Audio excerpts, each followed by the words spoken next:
মাছের ডিম রান্না করলে মাছের ডিমটা কেউ খেতে চায় না, বাসার সবাই বলে আষ্টে গন্ধ আসে। এদিকে আমার তো মাছের ডিম ভীষণ পছন্দ, কিন্তু বাসার সবাই খেতে চায় না দেখে এই মাছের ডিমটা কেনা হয় না। আপু গো, জলদি একটা রেসিপি বলো যাতে এই মাছের ডিম রান্না করলে বাসার সবাই চেটে পুটে খায়। জাস্ট এই কমেন্টটা এক আপু করেছে যাতে আমি একটা মাছের ডিমের রেসিপি শেয়ার করি, কোনো রকম গন্ধ ছাড়া মাছের ডিম কিভাবে রান্না করা যায় সেই রেসিপি শেয়ার করার জন্য আমাকে অনুরোধ করা হয়েছে। তো আপনাদের জন্য মাছের ডিমের একটা রেসিপি নিয়ে চলে আসলাম। এই রেসিপি ফলো করে ডিম রান্না করলে মাছের ডিমটা কখনোই আস্তে গন্ধ আসবে না। তো আমি প্রথমে কিন্তু এই মাছের ডিমটা ক্লিন করে ধুয়ে নিয়েছি, তারপরে সামান্য হলুদ আর লবণ মাখিয়ে নিয়েছি। তো মাখিয়ে এখন আমি এটাকে ভেজে নেব। এই রেসিপি কিন্তু বাচ্চারা অনেক পছন্দ করবে, আপনারা কিন্তু আপনাদের বাচ্চাদেরকেও এই মাছের ডিমটা রান্না করে দিতে পারেন। তো এই মাছের ডিমগুলোকে এখন আমি ভেজে নেব। তো ভাজার জন্য আমি কড়াইতে তেল দিয়েছিলাম, তেলটা গরম হয়ে যাওয়ার পরে মাছের ডিমগুলো দিয়ে দিচ্ছি।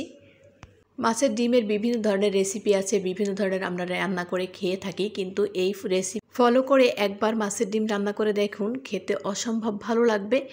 আর এই মাছের ডিমটা কিন্তু বাইলা মাছের ডিম, আর আপনারা চাইলে যে কোনো মাছের ডিম কিন্তু এভাবে রান্না করে খেতে পারেন। আমার কাছে বাইলা মাছের ডিম ছিল বাসায়, সেটাই আমি এখানে রান্না করে দেখাচ্ছি। তো ডিমগুলো ভাজা হয়ে গেলে উঠিয়ে নেব, খুব বেশি ভাজার দরকার নেই যেহেতু এটা রান্না করব। তো সেই মাছের ডিমের তেলের ভিতরেই আমি আরেকটু তেল দিয়ে দিলাম, তারপরে এখানে বেশ কিছুটা পেঁয়াজ কুচি দিয়ে দিলাম। পেঁয়াজ কুচিটা একটু ভেজে নেব, খুব বেশি কালার করব না, আমি হালকা কালার করে ভেজে নেব, 2-1 মিনিট ভেজে নিলেই হবে। তারপরে এখানে দিয়ে দিলাম 1.5 চামচ পরিমাণের রসুন বাটা দিয়ে দিলাম, এখানে আর পেঁয়াজ বাটা দেওয়ার দরকার নাই। আর আদা বাটা দিয়ে দিলাম 1 চামচ পরিমাণ, হলুদের গুঁড়া দিয়ে দিলাম 1 চামচ পরিমাণ, আর মরিচের গুঁড়া দিয়ে দিলাম আমি 1 চামচ পরিমাণ, আর দিয়ে দিলাম পরিমাণ মতন লবণ। এখানে জিরা এবং ধনিয়ার গুঁড়া দিয়ে দেবো 1/2 চামচ পরিমাণ। তো এখানে গরম মশলা দিয়ে দেবো, তেজপাতা, দারচিনি আর এলাচ। তো খুব ভালোভাবে এখন মিশিয়ে নেব। মশলাটাকে আমি অনেকক্ষণ কষিয়ে নেব। তো একটু পানি দিয়ে দেব যাতে মশলাটা পুড়ে না যায় আর খুব ভালোভাবে কষানো হয়ে যায়। মশলাটা কষালে মশলা থেকে কোনো কাঁচা গন্ধ আসবে না, তো ভালোভাবে মশলাটা কষিয়ে নিতে হবে। আমি এখানে টমেটো দিয়ে দেব, এটা ফ্রোজেন করা ছিল, সেই টমেটোটা আমি এখানে দিয়ে দিয়েছি। আপনাদের কাছে ফ্রেশ টমেটো থাকলে সেক্ষেত্রে আপনারা ফ্রেশ টমেটো দিয়ে দেবেন এখানে। তো কিছুক্ষণ আবার লাড়াচাড়া করে মিশিয়ে নিলাম। এখন আমি মাছের ডিমটা এখানে দিয়ে দেব, দিয়ে আরেকটু ভালোভাবে কষিয়ে নেব।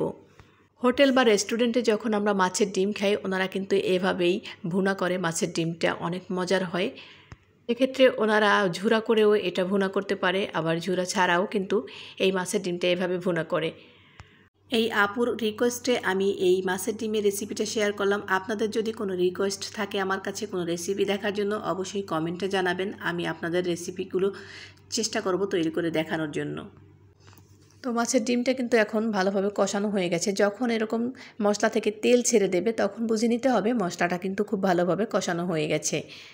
যে কোনো মাছে প্রপারলি স্বাদ পেতে হলে রান্নাটা কিন্তু খুব সুন্দরভাবে করতে হয়, আর মাছের ডিম যেভাবে রান্না করেন না কেন খেতে কিন্তু ভালো লাগে। শুধু মশলা দেওয়ার ব্যাপারে একটু খেয়াল রাখলেই হয়, মাছের ডিমটা কিন্তু এমনিই অসম্ভব মজার হয়। আর আপনারা চাইলে মাছের ডিমটা কিন্তু বড়া বানিয়ে খেতে পারেন, সেটাও কিন্তু অনেক ভালো লাগে। এখন আমি অল্প পানি দিয়ে দিলাম, তারপরে কিছুক্ষণ ঢেকে এটাকে রান্না করে নেব। তো এটা বেশিক্ষণ সময় লাগবে না রান্না করতে, 10 থেকে 15 মিনিট সময় লাগবে।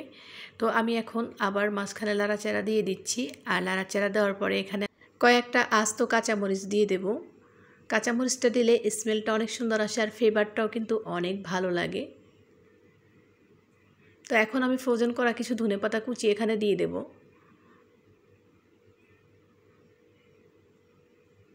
ধনেপাতাটা দিয়ে কিছুক্ষণ ঢেকে আমি 5 মিনিটের মতন জাল করে নেব।